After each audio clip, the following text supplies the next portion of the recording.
Selamat datang di masa depan Indonesia.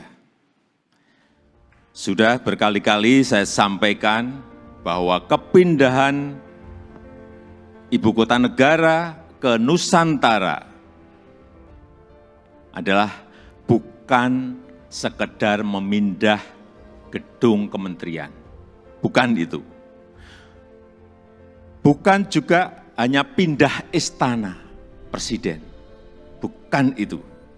Bukan juga memindahkan gedung wakil presiden ke Nusantara. Juga bukan itu. Bukan itu. Bukan fisiknya yang ingin kita pindahkan.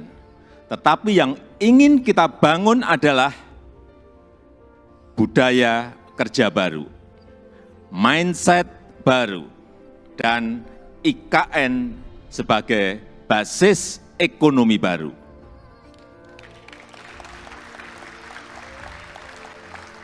Indonesia sebagai negara besar harus berani melangkah, harus berani memiliki agenda besar, berani punya agenda besar. Dan ini untuk kemajuan negara kita, untuk kemajuan bangsa. Dan jika kita tidak berani transformasi dari sekarang sampai kapanpun, kita akan sulit jadi negara maju. Dan untuk keberlanjutan IKN Nusantara, ini juga sudah sering saya sampaikan, Bapak Ibu, sekali lagi, tidak perlu ragu, tidak perlu bimbang. Karena apa? Payung hukumnya itu sudah jelas. Payung hukumnya sudah jelas, yaitu Undang-Undang Nomor 3 Tahun 2022. Dan itu, ini juga kita harus tahu semuanya, itu sudah disetujui 93% dari fraksi-fraksi yang ada di DPR. Loh, kurang apa lagi? Kalau ada yang masih belum yakin, kurang apa lagi? Nanti sampaikan, kurang apa lagi? Jadi sekali lagi, sudah tidak perlu lagi untuk dipertanyakan. Ini ada Ketua MPR ada di sini, Pak Bambang Susatyo juga. Kembali lagi, kita ingin menghadirkan pembangunan yang Indonesia sentris, bukan Jawa sentris. Karena Indonesia ini bukan hanya Pulau Jawa.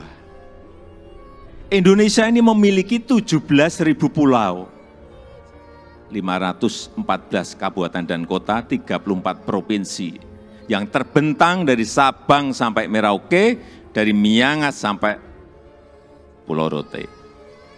Dan ada tapinya, tapi saat ini 58% dari PDB ekonomi kita, dari ekonomi kita terpusat di Pulau Jawa, 58%. Kemudian populasi 56% atau sekitar 149 juta penduduk kita ada di Pulau Jawa, bermukim di Pulau Jawa. Betapa Pulau Jawa ini sangat terbebani dengan jumlah yang sangat besar itu. Itulah kenapa sering saya sampaikan, Indonesia perlu keadilan ekonomi. Sekali lagi ada 17.000 pulau, bukan hanya satu pulau. Perlu kesetaraan pembangunan, perlu pemerataan pembangunan. Ini yang ingin kita hadirkan, yaitu dengan membangun ibu kota Nusantara.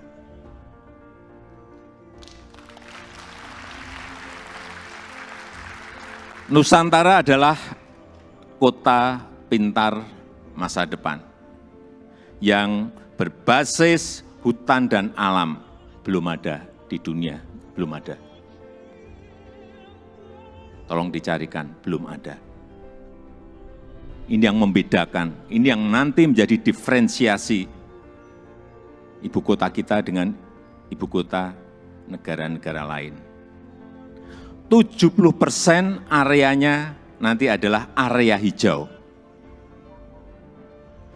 Lahan yang digunakan untuk membangun IKN, ini awalnya adalah hutan produksi. Jangan ada yang keliru bahwa ini hutan alam, bukan. Hutan produksi. Monokultur, artinya di situ hanya ada satu jenis pohon. Dan saya tahu betul pohonnya itu apa. Pohon eukaliptus yang dipakai untuk pulp. Dan ditebang setiap 6-7 tahun. Jangan ada nanti isu merusak hutan. Itu hutan produksi yang setiap 6 tahun, 7 tahun ya ditebang.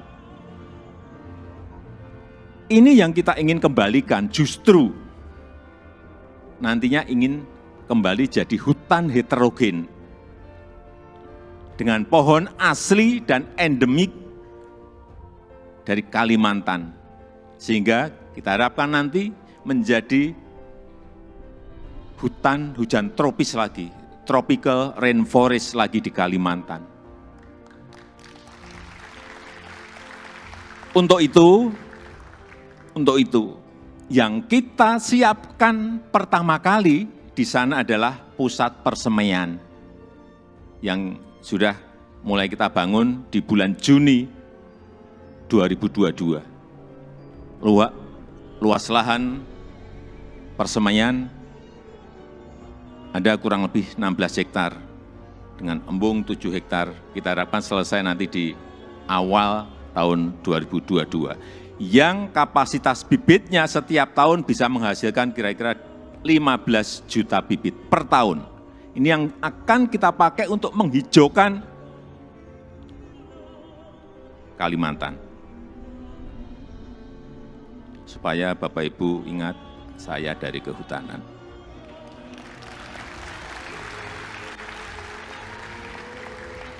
Saya waktu menerangkan di persemaian di Kalimantan, dari A sampai Z, ini pohon apa, ini pohon apa, ini pohon saya apa semua. Dan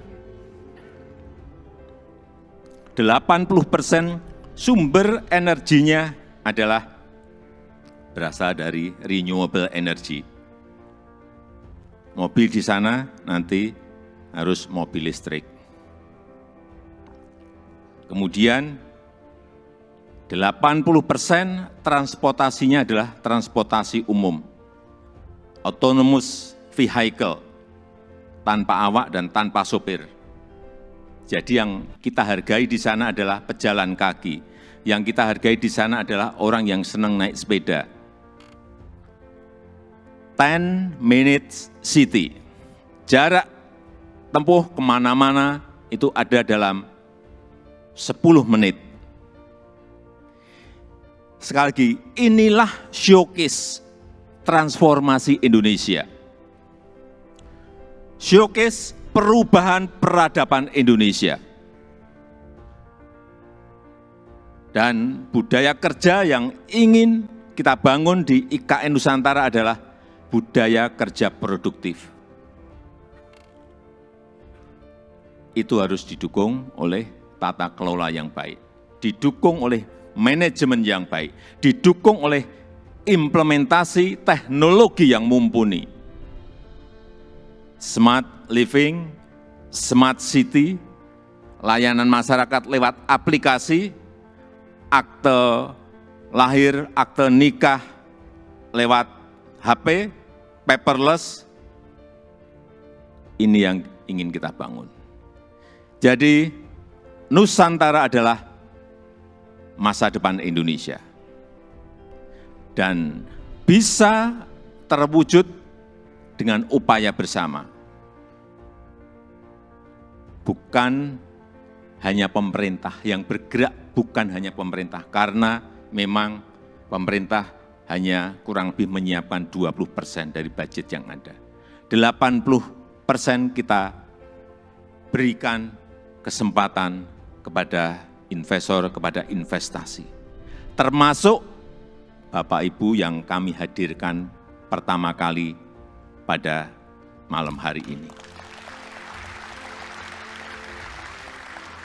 Investasi terbuka lebar. Bapak Ibu bisa pilih mau di mana, mau investasi di sebelah mana, mau di kawasan inti, ya harganya beda. Di financial center, di kawasan healthcare center, di kawasan education center, di housing area, di tourism area, silahkan. Saya sampaikan ini adalah kesempatan pertama dan kesempatan emas yang tidak akan terulang lagi. Inilah saatnya mencatat sejarah Indonesia dan inilah saatnya melakukan lompatan, inilah saatnya kita semua menjadi pelaku sejarah Indonesia masa depan.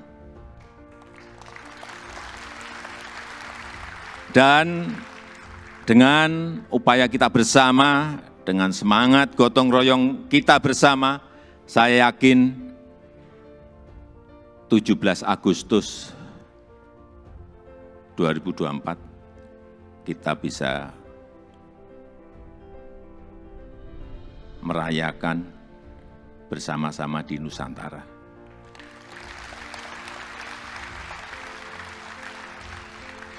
Terima kasih. Wassalamualaikum warahmatullahi wabarakatuh.